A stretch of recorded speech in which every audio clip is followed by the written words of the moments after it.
एक घना जंगल, अंधेरी रात और तेज तूफान।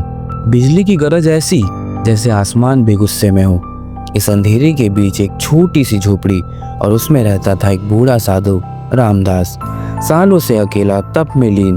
पर उस रात सब कुछ बदल गया। दरवाजे पर ठक ठक की आवाज हुई। साधु ने सोचा, इस जंगल में इतनी रात कौन हो सकता है। दरवाजा खोला, सामने एक नौजवान लड़की थी, आंखों में डर, भीगी हुई, कांप रही थी। नाम बताया, अनीता, कमराज नगर से। कहती थी कुछ लोग उसके पीछे पड़े हैं, इज्जत लूटना चाहते हैं। उसने भाग के अपनी जान बचाई। साधु ने उसे अंदर बुलाया, चटाई बिछाई, दिया जलाया। झोपड़ी में सिर्फ दिए की हल्की सी रोशनी थी और बाहर तूफान की दहशत। अनीता रो रही थी, कहने लगी, मैं राजा विक्रम सिंह की बेटी हूँ। माँ बाप गुजर गए और अब लोग मेरी खूबसूरती पर नजर डालते हैं। अनीता की आंखें दर्द से भीगी हुई थी। साधु उसे चुपचाप देख रहे थे, झोपड़ी के अंदर चीखती हुई खामोशी में। फिर उसने कहा, मैं एक आम लड़की नहीं, एक भटकती हुई आत्मा हूँ। उसने बताया कैसे एक आदमी ने काले जादू से उसे वश में करके उससे शादी कर ली। जब उसने इज्जत छीन ली तो उसे मार डाला और मरने से पहले उस आदमी ने कहा, तेरी आत्मा तब तक आजाद नहीं होगी जब तक तू किसी पवित्र इंसान के साथ हम बिस्तर ना हो जाए।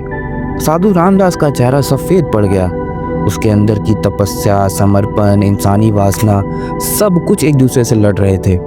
तभी एक भयानक आवाज आई, मैं हूँ जिसने इसे तेरे पास भेजा। एक काला साया सामने था, वो जिसने अनीता की आत्मा को बांध रखा था। पर रामदास ने आंखों में रोशनी लेके बोला, मैं रोशनी का रास्ता चुनता हूँ, तेरा नहीं। ये सुन के वो लड़की जो थोड़ी देर पहले ही एक पवित्र इंसान को गिराने आई थी, आज उसकी आंखों में पहली बार शर्म नहीं, समझ थी। अनीता ने साया की तरफ देखा और चीख के बोली, तू मुझे सिर्फ एक औरत के जिस्म के रूप में देखता है, लेकिन मैं सिर्फ जिस्म नहीं, मैं एक आत्मा हूँ और अब मैं तुझे मिटा दूंगी। उसके दोनों हाथ उठे, बिजली जोर से जमीन पर उतरी और जैसे उसकी रूह ने साए के अंदर घुसकर उसके जादू को चीर दिया। साया चिल्लाया, तड़पा और धुआं बनकर हवा में उड़ गया और अनीता फिर से इंसान बन गई। जंगल में एकदम सन्नाटा छा गया। पहली बार वो जंगल शांत था। अनीता ने रामदास की ओर देखा और कहा, बाबा, मैंने आपकी अग्नि परीक्षा ली और आपने गिर कर भी मुझे उठा लिया। अगर आज आप ना होते तो मैं इंसान भी ना बन पाती।